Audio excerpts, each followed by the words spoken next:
A lot has happened in this past week. TRREB released the November housing stats, and also another rate hike occurred on December 7th. So let's have a sit down and quickly talk about everything that's unfolded. Welcome to the channel, guys. My name is Alex Wang. I'm a real estate agent here in the GTA with Century 21 Leading Edge. Thank you guys so much for clicking on this video. If you guys get any value out of this video, please consider giving it a like for the YouTube algorithm, and also subscribe and get alerted whenever I post another video.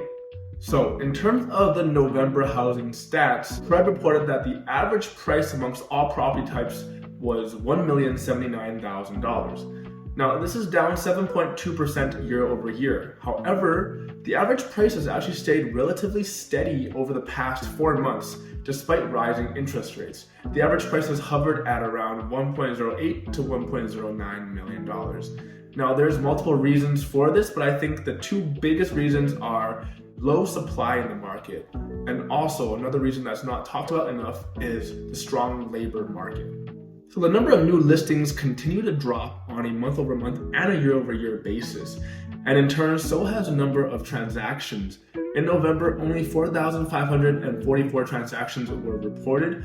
This number is down almost 50% year over year. Now, although new listings are down, active listings are actually up almost 96% year over year. And in my opinion, I think a large reason for this is because the number of quality listings has decreased. And also buyers are getting a little bit more pickier. I think a lot of these listings that are staying on the market longer than usual are because these properties are usually either tenanted, they're distressed, or they're overpriced. Now is the time that a lot of investors are looking to get rid of their investment properties because their carrying costs have increased dramatically. And it's likely that their tenants have stayed there for a while and they locked in a very low rental rate. And these tenants are obviously not willing to leave. And so you're gonna see a lot of tenanted properties on the market right now that aren't moving because a lot of buyers are looking to avoid these kind of properties, resulting in an increase in the number of active listings. But whenever there is a quality listing that gets put on the market, this property is either vacant or it's owner occupied, it's staged properly, it's marketed well, professional photos, professional videos, then these type of properties usually get sold relatively quickly and at a good price as well, resulting in a very steady average price.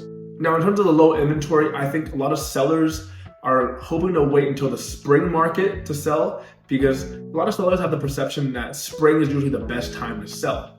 So if inventory isn't enough to meet demand, then obviously prices are going to remain strong.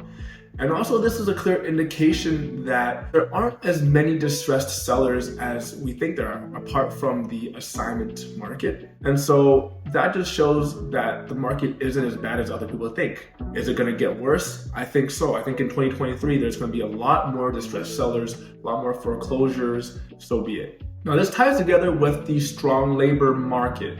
I think because unemployment is so extremely low right now, people are still holding on to their jobs. That means they're getting paid. They can afford to continue paying off their mortgage payments, whether it's a primary residence or as an investment property. But I think if the labor market is impacted in 2023 and more people lose their jobs, that means a lot more people are going to be unable to afford their mortgage payments, and thus we're going to have more distressed sellers in the market next year. So I think there's going to be a lot more opportunity in the market. I think prices are going to drop quite a bit in 2023. But that means there's also going to be a lot of risks involved, especially if you're a buyer or you're an investor in the market. Now let's talk about the prices for each asset type. Freehold properties have taken a much bigger hit in terms of the average price, especially detached and also semi-detached. Condos have actually remained relatively strong throughout the entire year, despite everything that's been going on. And I think condos will remain a very attractive asset type, especially because it's still relatively cheap compared to these more expensive freehold properties. So I think if you're a buyer in the market right now, you can definitely consider either upsizing from a condo to a freehold, or if you can afford to, you can just skip the condo class completely and just go straight for a freehold, because that price gap is extremely low right now. And I think it's between now and the end of 2023 is a really great time to get into a freehold asset class. Now let's talk about the interest rates. The Bank of Canada raised rates by another 50 basis points, and that means this year alone, rates have gone up from 0.25% all the way up to 4.25%. Now, this is actually the most aggressive period of rate hikes since all the way back in 1990 when inflation targeting first began. And now the overnight lending rate is at 6.45% as well. And the Bank of Canada mentioned that they're going to remain very aggressive with these rate hikes in order to achieve its GDP growth goal of around 1% or even under in 2023. So what are my thoughts? Well, I think in 2023, there's going to be a lot of pain in the real estate market as long as rates hold to this level or even higher. I think the main people that are going to be affected are, one, people who overextended and are on variable rates and they purchase a primary residence maybe late 2021 or early 2022. These people are going to be hurting. Two, people who have mortgage renewals coming up, and these people are probably used to the 1% to 2% rates, and so these people are going to be impacted when they have to renew their mortgage. Three, pre-con buyers who purchased a few years ago and have their closings coming up. These people are in deep trouble, considering that a lot of these pre-con buyers never had the intention of closing. A lot of pre-con buyers just buy with the intention to flip on assignment to make a quick buck. But nowadays it's really not possible. And you're probably gonna see the most distressed sellers on the pre-con side, right? That's why people are saying the assignment market is dying.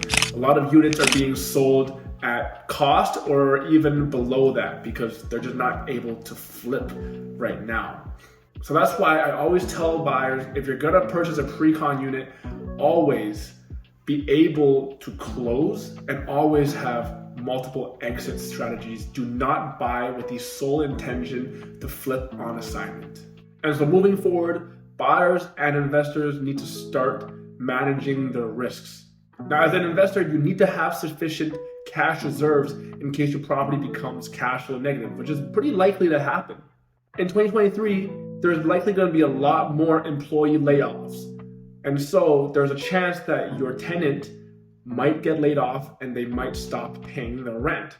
So if you own a small multifamily property, your cash flow is going to be significantly impacted if this happens. And even worse, if you have a single family investment property, then you need to be prepared to possibly float all those carrying costs by yourself if your tenant stops paying rent altogether. So if you're a buyer and you plan on buying something in the next year or so, here are my tips. There's likely going to be a lot of great deals to be found in the market next year. There's probably going to be a lot more distressed sellers, foreclosures, so be it. But you need to tread carefully. If you're going to be buying a primary residence, make sure that you can support the mortgage payments if rates continue to go up, because it's very likely that they will. Make sure that you buy conservatively. Do not buy at the top of your budget. If you're an investor, make sure to use very conservative numbers when you're crunching out the analysis for the deal, and always plan for the absolute worst case scenarios. And finally, do not over leverage. I would suggest for you not to purchase if you're gonna have to use a line of credit, a HELOC, a private mortgage, or whatever it is in order to purchase a property. Now is not a good time to be doing that. In order to properly protect yourself, you need to have sufficient savings or emergency funds to keep your property afloat. And I think for the next 1 or 2 years, the best investment strategy is just buy and hold. Purchase a turnkey property at a discount, rent that out, start generating rental income, and just hold it for the next year or so, at least until rates start coming down or until prices start to rebound. Do not expect to be able to purchase right away and then refinance in a couple of months. The BRRRR strategy is not going to work very well, especially not in this current market. Now, if you're a seller, here are my tips. If you have a property that you want or need to sell, I would actually recommend you doing it so now or as soon as possible, as opposed to waiting until maybe the spring market to do so. There's likely going to be a lot of other sellers who are thinking the same thing as you. And so when spring comes, there's going to be a lot of inventory in the market. And I think by then, rates are going to go up at least one more time. And buyers are going to be offering even lower prices because their borrowing power is going to be impacted by those higher rates. So that's why I think the wintertime is actually a pretty good time to sell as opposed to waiting to the spring. Right now, there's still a good amount of buyer demand out there and just not enough quality listings to meet that demand. And so if you list your primary residence for sale right now in the winter, There might be fewer showings because people don't want to drive around in the snow. However, the few people that do come and see your house are going to be extremely serious buyers, and they're going to be motivated to buy something.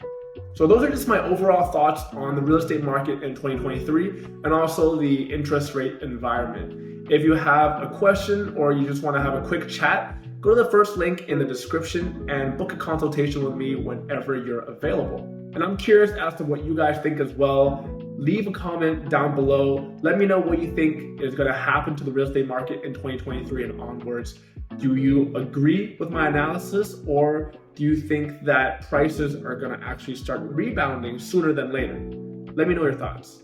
But thank you guys so much for watching this video. If you got some value out of it, please give it a like and also consider subscribing so you can stay up to date with all of my future videos. Hope you guys have a good day, and I'll see you in the next one.